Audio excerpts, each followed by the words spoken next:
In nomine Patris et Filii et Spiritus Sancti. Amén. Sancta María, sede sapientiae, ora pro nobis. Comenzamos la explicación de la tesis tercera, en este caso sobre los libros sapienciales y poéticos. Ya veréis que los poéticos están también relacionados con la noción de sabiduría. Aquí, como se explica en la tesis, el punto de partida es la noción bíblica de sabiduría, que tiene unas características propias. Esta literatura sobre la sabiduría aparece en otros lugares, en otras culturas, pero aquí tiene unas características propias y esto se va a plasmar en una serie de libros que tienen unos géneros específicos, unos géneros literarios específicos para comunicar un conocimiento religioso en el que aparecen los grandes temas de la existencia humana. O sea, lo que os pongo aquí, hay una naturaleza teológica de esta sabiduría bíblica. Esos temas se van a explicar a la luz de Dios.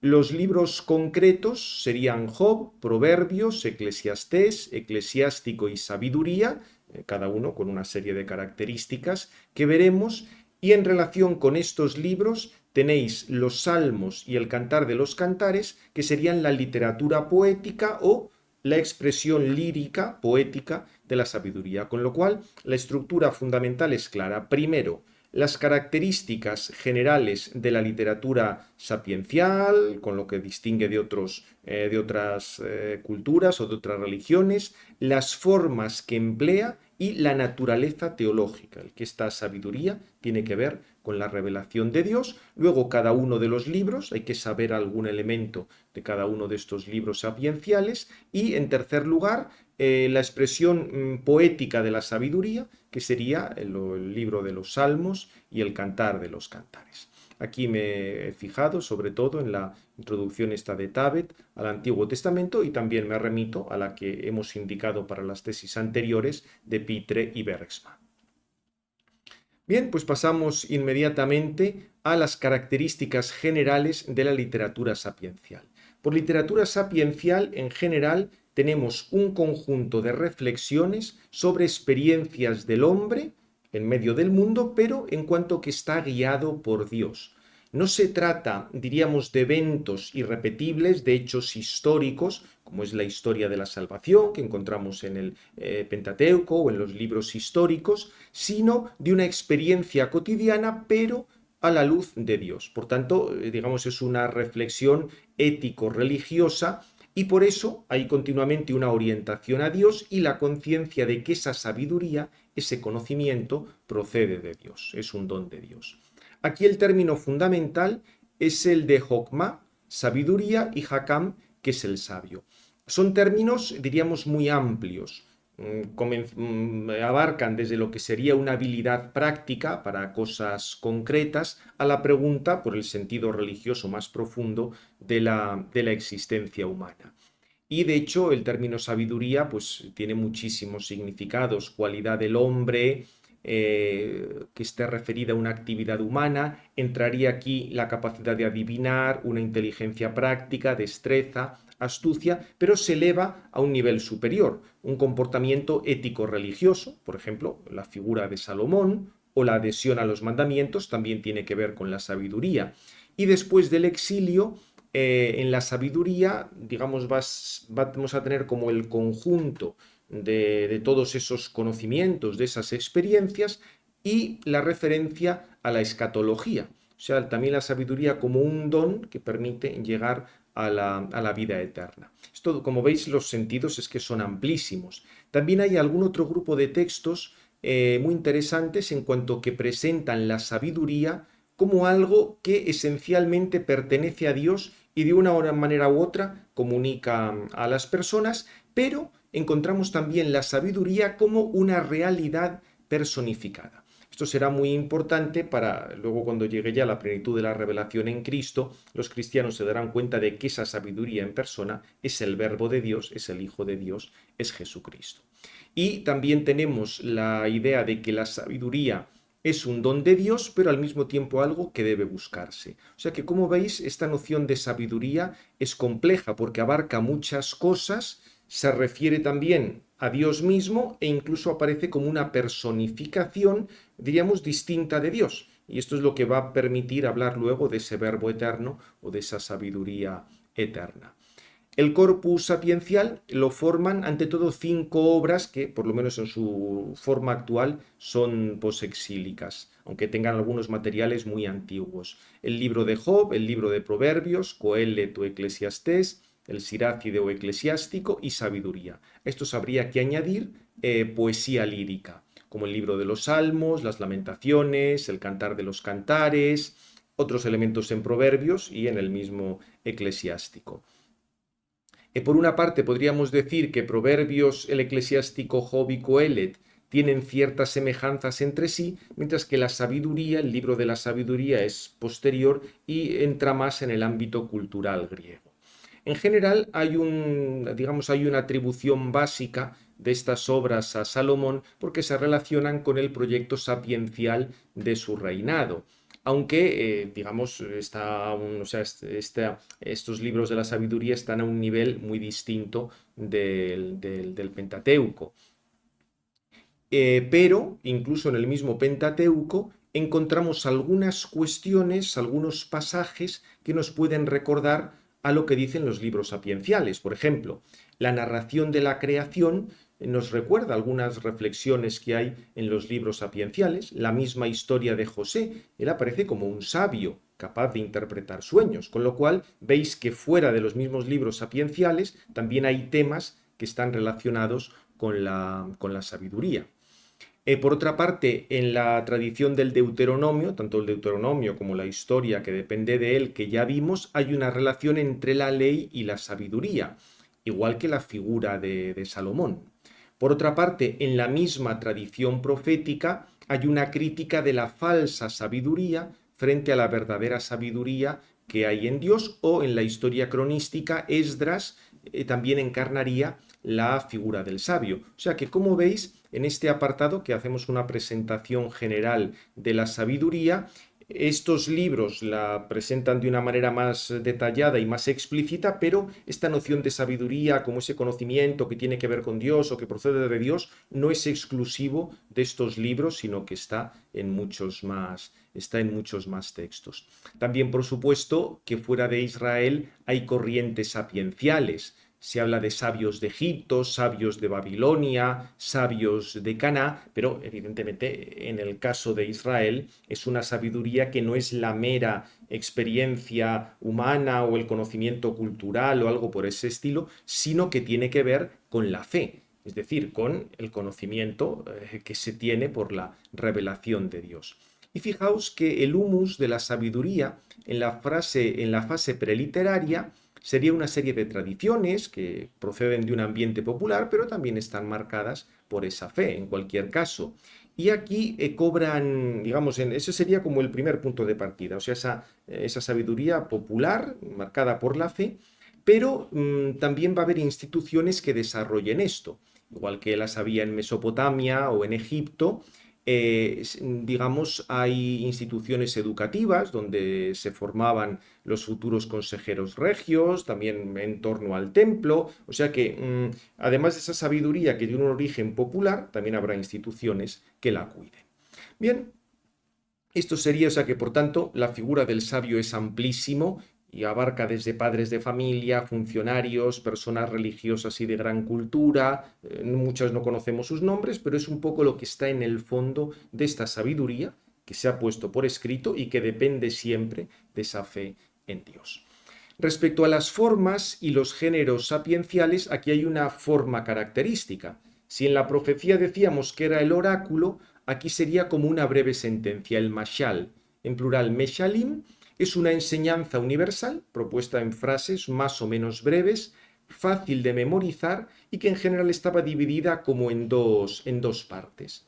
Sería la sentencia popular, que es la base de esta sabiduría, que esto luego se va elaborando. Tenemos dichos luego más cultos, hay proverbios que van siguiendo una numeración, en el libro de los proverbios está, con diversos procedimientos para poder recordarlo. Pero la base es el mashal, o esta sentencia muy sencilla que expresa esa sabiduría. Lo que pasa es que luego también hay fórmulas más complejas. Por ejemplo, tenemos enigmas, alegorías, comparaciones, incluso alguna fábula en el libro de los jueces. Aparecen parábolas donde toda la narración tiene un sentido profundo. Conocemos más las parábolas del Nuevo Testamento, las que empleaba el Señor, pero este género también es típico de la sabiduría, y alguna alegoría. Recordad que la diferencia entre parábola y alegoría es que la parábola tiene un sentido en su conjunto, mientras que la alegoría tiene un sentido en cada uno de los elementos sueltos.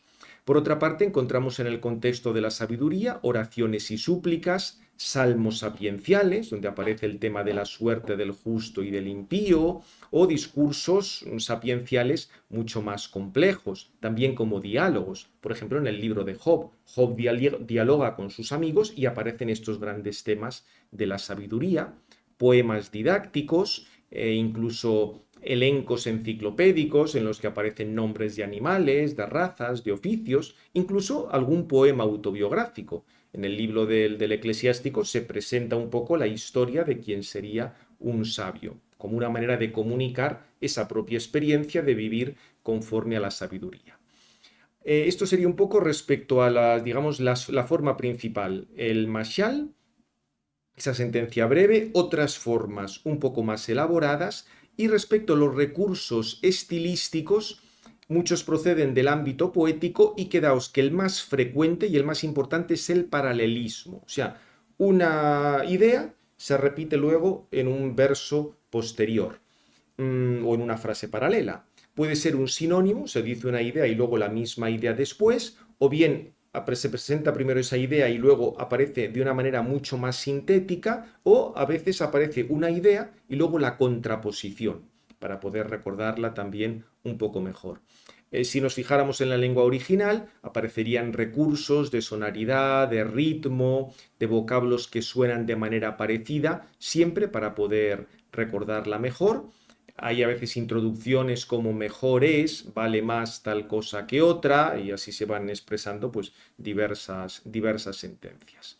Aparecen tanto sentencias con el verbo indicativo como consejos. Hay que hacer tal cosa, hay que hacer tal otra. Y digamos, en este contexto, como veis ya, pasamos de las sentencias a la poesía. La poesía, de hecho, va a florecer en el contexto de la literatura sapiencial. Digamos, hay influjos mutuos de poesía, literatura sapiencial. También puede haber influjos de poesías de otros, digamos, del entorno cultural, pero ahí en la poesía, obviamente, lo más importante era la sonoridad fonética y auditiva, que era la que, digamos, la que marcaba la constitución de los versos. Aquí hay muchos tipos de poesías. Podríamos hablar de cánticos que celebran el misterio y la grandeza de Dios, bendiciones, que esto no es, digamos, de cánticos sí que puede haber paralelismos con otros pueblos, de bendiciones no lo hay tanto, lamentaciones o elegías por el duelo, por la muerte de alguien, oráculos y visiones, que aunque sean poéticos, están también vinculados a la literatura profética y a los apocalipsis, y luego himnos, oraciones y estribillos. Esto lo vamos a encontrar sobre todo en el Salterio. También intervenían ahí incluso el acompañamiento musical. Bien, esto sería un poco respecto a los géneros, la forma externa digamos, de expresar y de comunicar esa sabiduría. Pero lo más importante es la naturaleza teológica que tiene la sabiduría bíblica. Porque tenemos aquí que muchos dichos sapienciales se refieren a cuestiones, digamos, profanas del día a día, pero siempre el marco de referencia es religioso. Pensad que en aquellas culturas no tenemos esta diferencia entre lo sagrado y lo profano, como si lo profano no tuviera nada que ver con Dios. No, incluso en las realidades cotidianas se hace esa referencia a Dios. Lo que pasa es que aquí es una referencia a Dios que se ha revelado aquí a quien conocemos. Digamos, hay una relación entre la sabiduría y el orden cósmico, por eso aparecen muchas cosas que tienen que ver con la creación, buscar las huellas del Dios trascendente en el mundo. Por esto esta sabiduría está marcada por la fe del pueblo de Israel. De ahí que la sabiduría se pueda relacionar con la revelación, pero no tanto del modo profético, o sea, como una revelación que Dios comunica directamente al profeta, sino más bien como un don de sabiduría que Dios ofrece al hombre y que puede, digamos, presentar estos textos sapienciales. incluso hasta llegar, como ya he dicho antes, las personificaciones de la sabiduría.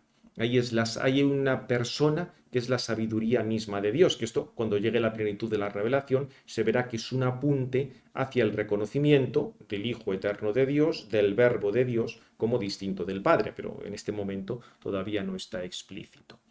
La diferencia que sí que tenemos que hacer en este contexto de la naturaleza teológica de la sabiduría bíblica es una sabiduría convencional, que esta aparece tanto en proverbios como en dichos, salmos y oraciones, de cosas que tienen más que ver con la vida diaria, y lo que sería una sabiduría crítica, que ya trata de temas mucho más complejos sobre Dios, el destino humano, diríamos cosas más trascendentes o más metafísicas. Por ejemplo, el tema de la retribución. Dios castiga al pecador y premia al justo, pero en esta vida tenemos los males. ¿Qué decir respecto a eso? Por ejemplo, todos los problemas del libro de Job. Job remite al juicio de Dios eso que no comprende bien. El tema del sufrimiento y la fragilidad humana como una prueba de la fe, el arrepentimiento, adquirir la vida eterna, esto sobre todo en el libro de la sabiduría, y todo el tema de la oración. O sea que, como veis, junto a esa sabiduría convencional, que sería como la moral más práctica, aparecen otros temas muchísimo más profundos. Esta es un poco la idea fundamental de estos, o sea, de este carácter teológico de la sabiduría. Como ya os digo, en el Nuevo Testamento se va a hacer una relectura de la sabiduría, o sea, ya se va a ver que en el fondo la sabiduría es Cristo mismo, es el maestro de la sabiduría, él conoce al Padre y es la misma sabiduría de Dios. De hecho, imágenes como el pan y el agua que sacia y que emplea el Señor, proceden también, o sea, han sido empleadas antes en esta literatura sapiencial. Bien, esto sería un poco como el panorama general de la literatura sapiencial. Y ahora tenemos que decir un poco lo que serían los temas o las grandes divisiones de los libros sapienciales. El primero, digamos, más conocido, el libro de Job, tiene partes en prosa, quizás sean las más antiguas, y en verso. Siempre estuvo en el canon hebreo y cristiano, solo que con variantes. Es un libro que al transmitirse ha tenido su dificultad. Se podría dividir en un prólogo, la sección de diálogos de los amigos de Job, soliloquios de Job, intervención de Eliú, la teofanía o aparición, presentación de Dios y un epílogo. Aquí diríamos tiene una forma peculiar porque armoniza partes en prosa y partes en verso, con diálogos, digamos, para afrontar este problema. El gran problema es el sufrimiento del justo, o sea, no se entiende por qué el justo sufre. Aquí digamos, la conclusión es que esto es algo que nos supera, va más allá de lo que el hombre puede entender. Al final Job confía en Dios, sabe que Dios intervendrá y evidentemente la respuesta del problema que plantea Job no está en Job. En el Antiguo Testamento quedará claro en el libro de la sabiduría, donde se habla con toda precisión de la retribución después de este mundo, y sobre todo en el Nuevo Testamento con la venida de Jesucristo, su muerte y resurrección, la promesa de vida eterna, etc. Con lo cual tenemos, ya digo, primero el libro de Job, el libro de los Proverbios, este sería, digamos, uno de los más típicos de la sabiduría, basada en Meshalim, en esas pequeñas sentencias con ideas que se van repitiendo.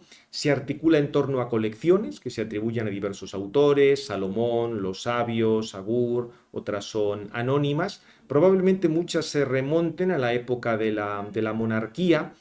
Lo que pasa es que la sección inicial quizás sea anterior a Esdras, tiene estrofas de 10 versos cada una, y es una invitación de un padre a un hijo para que adquiera la sabiduría, mostrándole cuáles son los frutos de la sabiduría, las ventajas, e incluso ahí aparece la sabiduría en persona hablando, o sea, como, digamos, mostrando todos los beneficios que tiene acercarse a la sabiduría, una sabiduría con caracteres divinos y que, repito, se verá luego como una anticipación de Jesucristo. La idea del libro es ofrecer una instrucción práctica de la sabiduría, aunque subrayando que el inicio de la sabiduría viene del temor de Dios. El libro de Coelet o Eclesiastés, literalmente es el que convoca a la asamblea, ha tenido bastantes dificultades de interpretación. Se suele fechar hacia el siglo III antes de Cristo, aunque quizá tenga algún origen anterior, compuesto por un sabio en Jerusalén, se atribuido a Salomón, y parece que la finalidad es transmitir como de una manera crítica, o sea, su visión del mundo a futuras generaciones. La estructura no es fácil de establecer, pero da la sensación que es como presentar el tema de la vaciedad de muchas cosas si se miran, por así decir, de tejas abajo.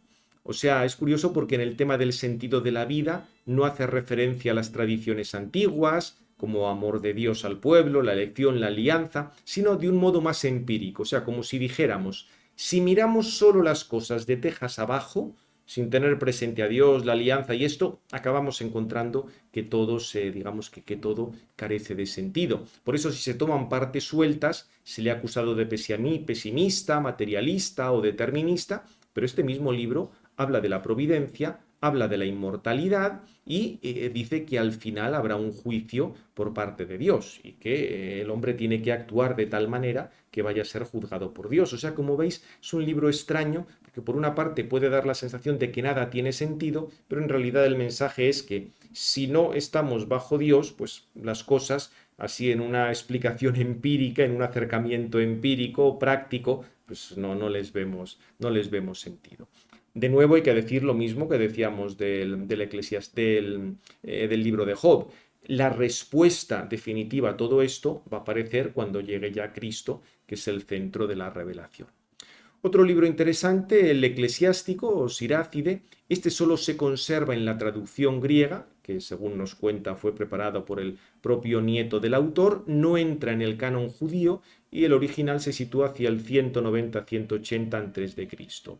Aquí tenemos proverbios, himnos, invocaciones, exhortaciones y un gran poema con el elogio de los grandes personajes de la historia de Israel, de los versículos de los capítulos 44 y 50. Y probablemente el objetivo era transmitir la sabiduría de Israel en un momento en el que están llegando los influjos griegos, los influjos helenísticos, poder decir, ante todo esto que está llegando, nosotros tenemos una sabiduría que no tiene nada que envidiar a estas otras cosas. Van a salir, se presenta la sabiduría como algo que existe en Dios, como un don que Dios concede, relacionada con el temor de Dios, y saldrán cosas pues sobre la libertad, la creación a imagen de Dios, el pecado, la retribución. No es que haya una elaboración de la doctrina sobre la retribución ultraterrena, pero se alude un poco a ella en algunos casos. Y luego tenemos el libro de la sabiduría, que este es el más tardío, el último. Este fue escrito en lengua griega, en la segunda mitad del siglo I a.C., quizá en Alejandría, probablemente para reforzar la fe de los judíos que allí pues sufrían vejación o alguna discriminación y también como una manera de entablar un diálogo con el mundo helenista. Casi este libro sería como un protréptico, como el que escribió Clemente de Alejandría después, como una invitación a la sabiduría, una exhortación a favor de una doctrina y un encomio o un elogio, solo que en este caso el elogio de la sabiduría. Es interesante las referencias que hace a la escatología, al premio o al castigo después de este mundo. Que esto estaría relacionado tanto con la sabiduría como con los apocalipsis, el género apocalíptico que en la Alejandría de la época pues también se empleaba. Aquí tenéis algunas divisiones, habla primero de esa escatología, de ese fin de cada persona, el elogio de la sabiduría, cómo ha actuado la sabiduría en la historia, y de nuevo vuelve a presentarse la sabiduría como un atributo divino, como un instrumento de Dios. Hay también reflexiones sobre el origen del pecado, invitaciones a guardar la ley. Y una vez más aparece esa sabiduría como una persona, casi como si se distinguiera de Dios, pero subordinada a Él, otras veces como identificada con Él. Repito que todo esto se entenderá claramente cuando llegue ya el Nuevo Testamento. Y por último, hacer una referencia a la literatura poética, los salmos y el cantar de los cantares. Los salmos son 150 textos poéticos y de oración que son básicos tanto en el culto judío como en la liturgia cristiana. Aquí el título hebreo es Tehilim, que sería literalmente cantos de alabanza e himnos, y dentro del grupo de los escritos, recordad que para la Biblia hebrea tenemos la Torá, los profetas y los escritos, dentro de los escritos es el tercero. Había diferencias entre el texto hebreo y la traducción griega de los 70. Además, como los salmos era una cosa muy usada, hubo multitud de traducciones con algunas diferencias entre ellas, a veces con diferencia de numeración. El caso es que en cualquiera de las numeraciones tenemos siempre 150 salmos. Cada salmo es una composición completa, o sea, es una unidad en sí mismo, pero hay una estructura del conjunto del libro de los salmos. Se podría decir que los 2 primeros salmos son como una introducción y los 5 últimos serían el epílogo. En algunas secciones hay, digamos, a Dios se nombra de una manera, en otras se nombra de otra. Hay atribuciones a diversos autores, por ejemplo, los primeros se atribuyen a David, su grupo del 42 al 72 se atribuyen a los hijos de Coré y a David, hay alusiones al culto y al templo. Hay un tercer grupo del 73 al 89, aquí se atribuye a Asaf y tenemos salmos de carácter más didáctico y más moral, a veces pronunciados en nombre del pueblo. Un cuarto grupo del 90 al 106 son salmos sin título y aquí aparece a veces la realeza de Dios tanto en el universo como en la historia de la salvación. Y el quinto grupo del 107 al 150 con salmos aleluyáticos, con una gran presencia del término aleluya. Están ahí los salmos graduales, como esos salmos de la peregrinación al templo, y el amplísimo salmo 119 o 118, según las numeraciones, porque ya hemos comentado antes que varían, que es un elogio a la ley de Dios. Parece que el salterio actual se debió formar a partir de colecciones menores, procedentes de multitud de épocas, es difícil identificarlo. Quizá el primer libro sea anterior al exilio y parece que ya en la época de Ezequías constaba una colección de salmos, por eso no hay inconveniente en que algunos se atribuyan a David. Lo que pasa es que la estructura actual, o sea, digamos, la organización actual es más tardía, de los siglos II, III antes de Cristo. Y los salmos surgen en diversos ambientes, populares, más cultos, en el templo, donde se usan mucho, y de hecho los mismos encabezamientos o digamos, los títulos de cada salmo proceden de una tradición muy antigua, anterior a la traducción de los 70, que a veces no los comprende bien, y aluden tanto al carácter literario como a digamos, a los instrumentos con los que se acompañaba, a la festividad en la que se empleaba, etc. Diríamos que desde el punto de vista poético, pues son los recursos que hemos visto ya: paralelismo, repeticiones, estribillos, quiasmos, el tema de juegos con las palabras y con las letras. O sea, por tanto, digamos, un género, un grupo de libros, un grupo de, digamos, de unidades, de poemas del todo especial.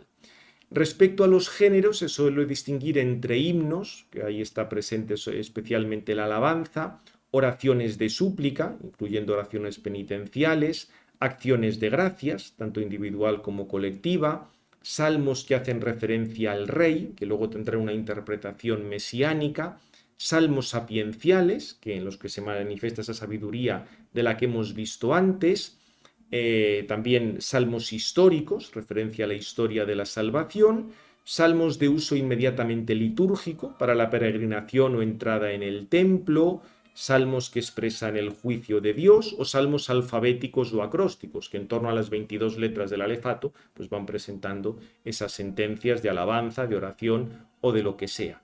Obviamente, en un texto tan amplio encontramos la lectura integral de toda la Biblia. O sea, en el Salterio está contenida toda la Escritura en ambiente de oración, y por eso los padres de la Iglesia los vincularon a Cristo y a la misma Iglesia como un anticipo. Era como un resumen de todo el Antiguo Testamento, y vieron que se debía aplicar, según la providencia de Dios, a Cristo y a la Iglesia.